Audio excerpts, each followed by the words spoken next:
Barchaga assalomu alaykum aziz do'stlar. Bu King Fire kanali va siz videoni obloshkasidan ko'rganingizday bugungi videoda top 5 ta eng noyob naborlarni ko'rib o'tamiz.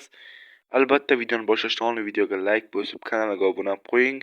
Chunki bizlar 90% odam obuna bo'lmasdan kuzatar ekan. Kim ruxsat berdi? Takishda obuna bo'lib qo'yinglar, davay boshladik. Free Fire dunyo yuzini ko'rgandan beri millionlab naborlar qo'shildi, lekin SNGda ko'pgina naborlar kamayib ketmoqda. Ulardan eng kam qolganlarini bugungi top 5 talikka qo'shdik va top 5-o'rin Ragnarok nabori. Bu nabor o'ziga yarasha juda chiroyli nabor, lekin unchalik ham old emas. Taxminan 2020-yillarda kelgan. Mamlaqa jackpot ko'rinishida buni yutib olish uchun 2000 tagacha almaz yetarli bo'lgan. Ba'zilar hattoki 9 almazga ham yutib olganlar bor. Nabor hozirgi paytda aniq nechta akkauntda borligini bilmayman, lekin juda kam. Va biz 4-o'ringa o'tishimiz ham mumkin. 4-o'rin birinchi marta promokod ishlab chiqarilgan payt birinchi promokodga berilgan bepul shortik. Bu shortik bepul berilgan, lekin juda kam akkauntlarda bor, chunki u paytlarda endi ko'pchilik promokod degan narsani bilmagan. Bilgan odam olgan xolos. Va bu shortik mana bunaqa ko'rinishda bo'lgan. Agarda siz bu shortikni biror marta o'yinda ko'rgan bo'lsangiz, albatta kommentariyaga yozib qoldiring. Va biz 3-o'ringa o'tsak ham bo'ladi va men 3-o'ringa o'tishdan oldin sizlarga obuna bo'lish haqida ma'lumot bermoqchiman. Obuna bo'lish bu sizlarga hech qanaqa ziyoni yo'q, aksincha foydasi bor bo'lgan narsa. Bizga esa bir motivatsiya ko'tarilishimiz uchun sizlardan 0.001% yordam.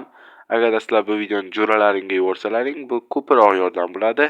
Like bossalaring yanada ko'proq yordam. Takishda hammalaringga rahmat, obuna bo'lib qo'yinglar va biz 3-o'ringa o'tamiz.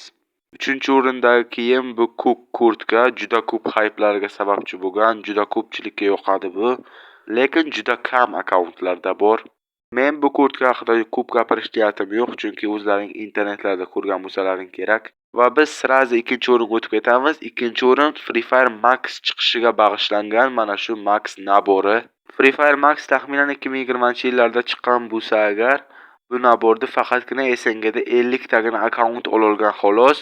Ulardan hozir nechtasi o'yinga kiradi, nechtasi banga kirib ketgan bilmadim, lekin faqatgina 50 dona akkaunt olgan va ulardan ko'pchiligi youtuberlar. Nimaga youtuberlarligini birozdan keyin bilib olasiz. Free Fire Max birinchi marta chiqqan payt uni sayt orqali registratsiya qilib yuklab olish mumkin bo'lgan va unda 1 milliondan oshiq odam sirazi yuklab olgan. Bu yaxshi natija, lekin 50 tasigagina Max nabori berilgan. To'g'ri, lekin birinchi marta yuklab olgan 1 million o'yinchini ham quruq qo'ymagan. Mana bunaqa mayda-chuyda narsalar ham bergan, lekin yo'q, endi Free Fire tarixi bo'lib ketyapti. Qisqasi nima uchun faqat youtuberlar olganligini aytib o'taman.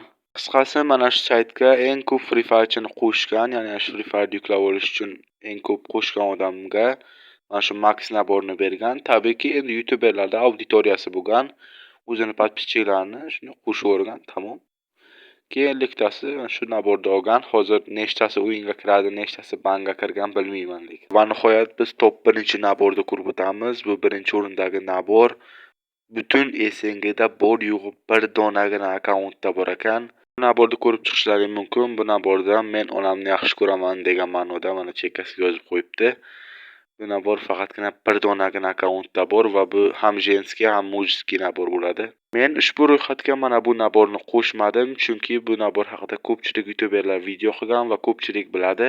Hatto o'zim ham o'zimda shorts videolarimda aytib o'tgandim. Agarda siz videoda ko'rgan bironta naboringizni birorta akkauntda ko'rib qolsangiz, o'sha akkaunt ID'sini albatta kommentariyaga yozib qoldiring. Bizga qiziq va biz keyingi videolarda albatta ko'rib chiqamiz. Men sizlarning vaqtingizni o'g'irlamaslik uchun video orasiga deyarli reklama qo'shmadim va iloji boricha tezroq gapirishga harakat qildim. Albatta ijodimni qo'llab-quvvatlagan holda videoga like bosib kanalga obuna bo'lib qo'yasiz degan umiddaman. Hammaga xayr, ko'rishguncha bo'llar.